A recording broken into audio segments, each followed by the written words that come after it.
Pensez-vous honnêtement qu'il est possible de faire une bonne game alors que vos coéquipiers vous hurlent dans les oreilles? La réponse est non et je vais vous expliquer pourquoi dans cette vidéo.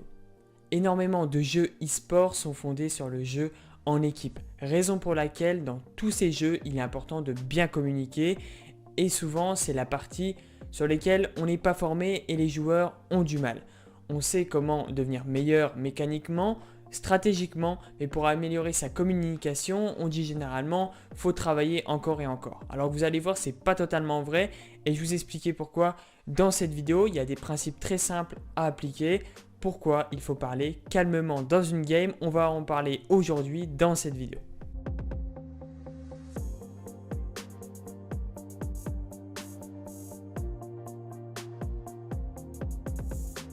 Parler rapidement va faire qu'accentuer le biais psychologique très connu qui est le biais de disponibilité, qui consiste à ce que votre cerveau va prendre en compte les informations récentes.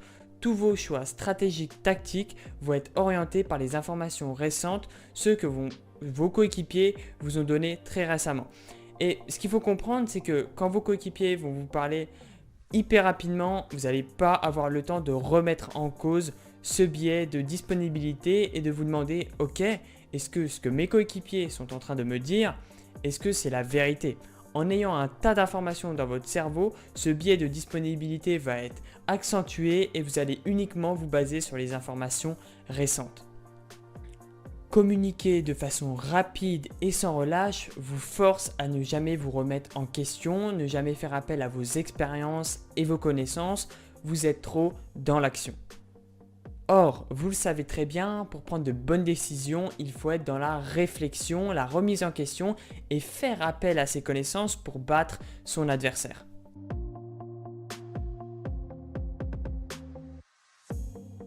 Deuxièmement, et j'ai une question pour vous, avez-vous fait une partie avec des coéquipiers qui surcommuniquaient? Et j'ai une deuxième question, comment vous vous êtes senti après cette game? Je suis prêt à parier qu'après cette game, vous êtes senti comme si vous aviez fait 5 games, alors que vous en avez fait uniquement une.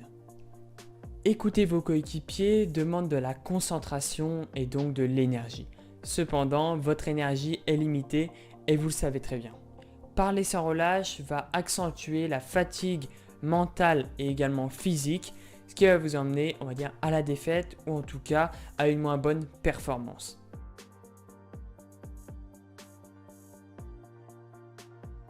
Troisièmement, parler calmement va vous permettre de trier l'importance des différentes informations et surtout éviter l'incompréhension avec vos coéquipiers.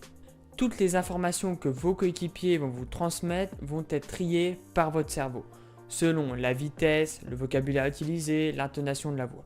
Tous ces paramètres vont faire comprendre au cerveau si une information est importante ou non, s'il doit l'entendre et l'écouter ou non. Vous l'avez compris, si vous communiquez de manière agressive, sans relâche et surtout hyper rapidement avec vos coéquipiers, votre cerveau ne va pas avoir la capacité de trier les informations et accorder une importance ou non à ce qui est réellement important dans la game. Parler calmement va permettre d'avoir une base dans l'importance des informations. De la sorte à ce que si un coéquipier parle plus rapidement ou utilise un autre vocabulaire, votre cerveau va tout de suite comprendre l'importance de l'information et donc la recevoir. Cette vidéo est finie, j'espère qu'elle vous aura plu. N'hésite pas à t'abonner et liker si j'ai pu t'aider. Je te dis à très vite. Ciao, ciao.